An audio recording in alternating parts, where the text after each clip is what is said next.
Good morning, Adults. I'm in the middle of my workout, but I'm a little bit stiff right now, so I'm going to loosen up my back, and this is a great time for me to share something I've been wanting to share.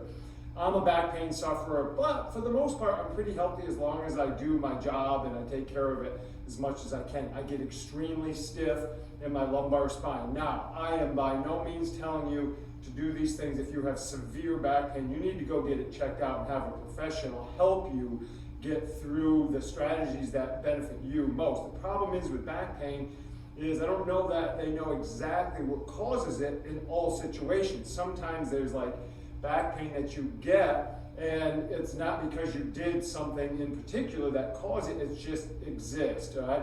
I mean, it could be a nerve issue, it could be a range of motion issue, it could be an alignment issue. So those are things you have to have checked out. So for me, I just want to share some things that I think for the most part, for most people, this will help you.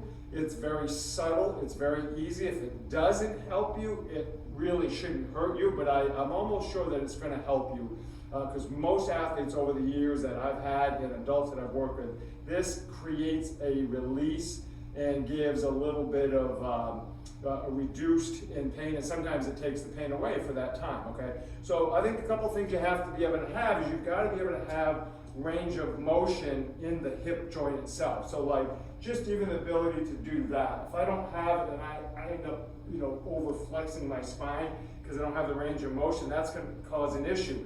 Same thing laterally, like being able to actually get into what we call abduction or adduction, and certainly rotation, internal rotation especially. So here's some easy stuff that I like to do that helps me, and this is the way I like to start. You can do it other ways. I just like to put my leg out to the side, put my hands on the ground, and all I'm going to do from here is I'm just going to squat. I go from here and I squat, and I try not to let my low back change its position. So I try to keep it neutral, whatever that means, keep it flat, okay? And I go through nice squats, and it's opening up the inside part of this, like give me a good stretch on my adductors, and starting to take some tension off the pelvis a little bit so my pelvis can move freely and not have so much tension. Okay, so then after that one, obviously I'll go and I'll do the other side, doing the same thing. So again, leg out to the side, squat back, really feel a good stretch there. Okay, so now the next one I like to do is I'm going to be working on, this was the leg that I worked first, so I'm going to work that one again, but now rather than going inside, I'm going to go towards the hip, the back part of my hip joint. So all I'm going to do is I'm going to take my other leg, cross it over behind it. So just by doing that, I get a stretch right where my back pocket would be. And then I'm going to do that squat again. So I'm just going to go forward and back into that squat. And that's starting to create some nice movement in the hip joint, in the posterior lateral aspect of my hip. And it really helps me to open that up. And then again, I would switch, start like this, cross the leg behind.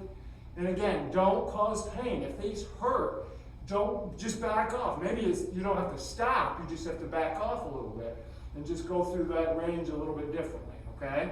And then the next one I like to do is now I want to create some internal rotation. So let's go back to this leg, my left leg. So I'm going to start like this, and all I'm going to do is I'm just going to step across and come back. Now I step across and I come back. So what's happening is this femur is actually getting, my pelvis is really turning a long ways this way, and I'm trying to keep my back foot, here, let me turn this way, my back foot is fixed, and I rotate to the inside. Now I can get in that position and hold it. Now when I hold it, I can actually arm drive a little bit to create a little bit more rotation there. So I'm kind of stretching out those external rotators of the hip by internally rotating. So this is what I'm doing. And by all means, do it standing, okay? Same thing. You can do this. I can drive my arms. I can kind of hold in that position and then work my pelvis, but I'm trying to, again, just create some tension release and then go ahead and do the other side. So if I would do it here, I'm just going to come across, maybe a good idea to hold on to something. So like I have my pipe that I was warming up with.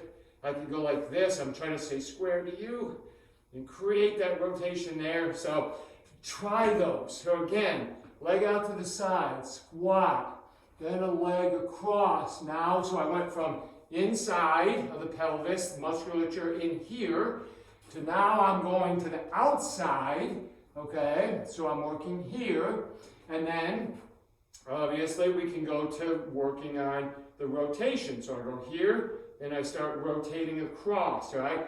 Certainly can work hip flexors, the front, by just getting tight here.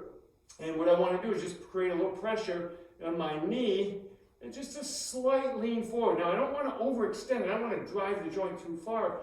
But if I just take my butt and I tuck it under, push down here to keep my abs turned on, and then just maybe a little bit of a rock forward, that can help open up the front side. So we got the back, we got the medial part, and we got the rotators, and then we just did the front.